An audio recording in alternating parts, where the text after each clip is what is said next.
Hi guys, hello. आज आपण बनवत आहे फ्राय केलेली मच्छी आणि जे मच्छीचे डोकं वगैरे असते ना त्याचा अलग रस्सा. तर मग रेसिपी स्टार्ट करूया आपण. तर हे आपण मच्छीचे पीस घेतले, त्याला आपण मॅरिनेट केलं. जे आपल्याला मसाला टाकायचे आहेत ते सगळे मसाले घालू आपण त्याला 5 मिनटासाठी मॅरिनेट करून ठेवले. आता एक पॅन घेतला, पॅनमध्ये तेल टाकलं आणि जे मच्छीचे पिस आपण मॅरिनेटसाठी ठेवले होते ते आपण छान इथे तळून घेऊया चांगल्या प्रकारे. हे बघा, जोपर्यंत आता मच्छीचे पीस फ्राय होत आहेत तोपर्यंत आपण कांदा टमाटर पण काटून घेऊया भाजी बनवायला. आमचे मच्छीचे पीस छान असे ब्राऊन ब्राऊन झालेले आहेत. आता आपण भाजी बनवूया यांची. तर आपण एक कढई घेतला, कढईमध्ये तेल घालून त्याला तडका द्यायचा. आम्ही कांदा टाकला. आता अद्रक लसूणची पेस्ट. आता तुमच्याकडे जे मसाले असतील गरम मसाले ते मसाले घालूया आपण.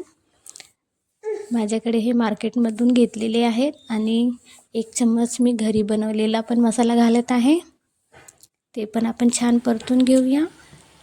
मग ते छान शिजून झाले की आपण थोडासा हळदी पावडर आणि लाल मिर्च पावडर, तुम्हाला जेवढा आवश्यक आहे तेवढा तुमच्या खाण्यानुसार, तुम्ही तिखट खाता की कम तिखट खाता त्याच्यानुसार तुम्ही घाला. त्याच्यानंतर त्यांना पण छान शिजू द्या. मग नंतर आपण टमाटर घालू.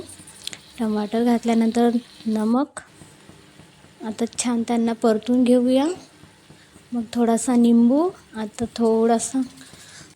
थोडासा जास्त नाही, आता थोडासा पाणी घालूया आणि यांना छान सगळ्या मसाल्यांना वगैरे छान शिजून देऊया. हे बघा, आमचा मसाला छान व्यवस्थित शिजलेला आहे. आता आपण इथं जे आपण मच्छीचे पीस तळून घेतले होते ना ते आपण आता इथे घालून घेऊ असं. आता यांना छान व्यवस्थित परतून घेऊया. तुम्हाला वाटलं थोडासा पाणी कम झालं तर तुम्ही घालू शकता, पण माझ्या याच्यामध्ये पाणी वगैरे सगळं व्यवस्थित आहे. त्याच्यामुळे आपण याला 2-3 मिनटासाठी झाकून ठेवूया छान. हे बघा किती छान व्यवस्थित मच्छीचे पीस फ्राय झालेले आहेत. आता इथून वरतून थोडासा सांबार घालूया आपण. झाली आपली फ्राय मच्छी तयार. आणि जे मच्छीचे मुंडकं वगैरे असते ना डोक्याचा भाग, त्याचं मी रस्सा बनवलेला आहे. तर तुम्हाला रेसिपी कशी वाटली नक्की मला कमेंट्स करून सांगा आणि चॅनलला सबस्क्राईब करायला विसरू नका. Thank you, bye.